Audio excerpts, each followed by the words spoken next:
God message for you today. God says, my child, I'm not an imaginary persona. It was true that I died on the cross. Jesus is the only way to get saved. God declares, I am the one path to everlasting life, yet you keep disregarding me and pursuing salvation in other ways. My death on the cross was neither fairy tale or fable.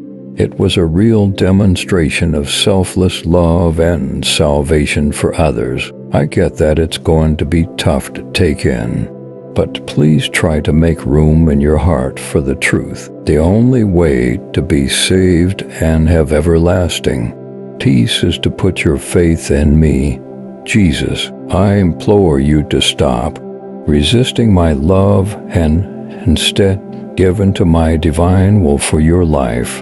If you really want to know who I am, I will show myself to you in ways you could never have imagined. Lean on me.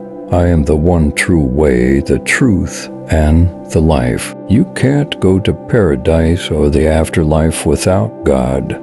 Genuine contentment and joy come from having a strong trust in God, putting our faith in God, and submitting to His plan allows us to receive His unconditional affection and wisdom. In other words, there is only one true way to reach heaven. There is no other way. Grace and kindness from God are the only ways for us to spend eternity with Him. Give up your skepticism and doubts if you want to experience the deep pleasure and peace that come from having a connection with God. You will find Him with open arms if you seek Him with all your being. Put your faith in His words because they come from the one who alone has truth, knowledge, and the promise of eternal life.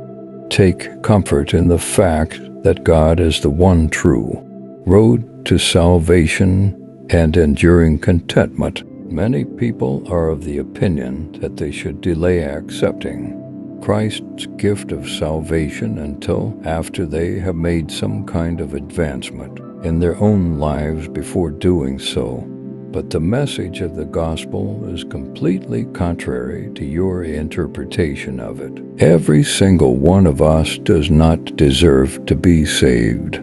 There is nothing that any of us could ever accomplish to earn God's forgiveness and approval as a result of our actions. However, He overcame the chasm of sin that stood between us and Himself by dying on the cross. We did not merit this kind deed, yet God did it.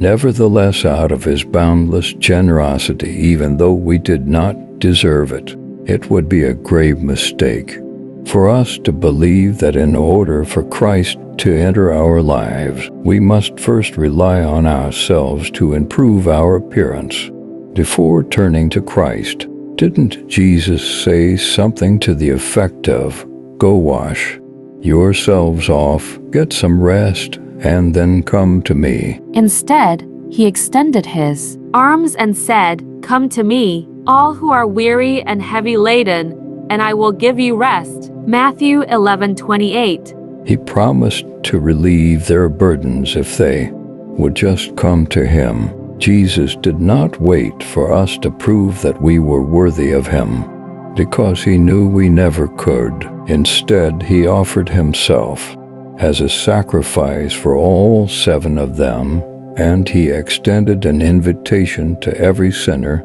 exactly as each is to come to Him in order to find peace.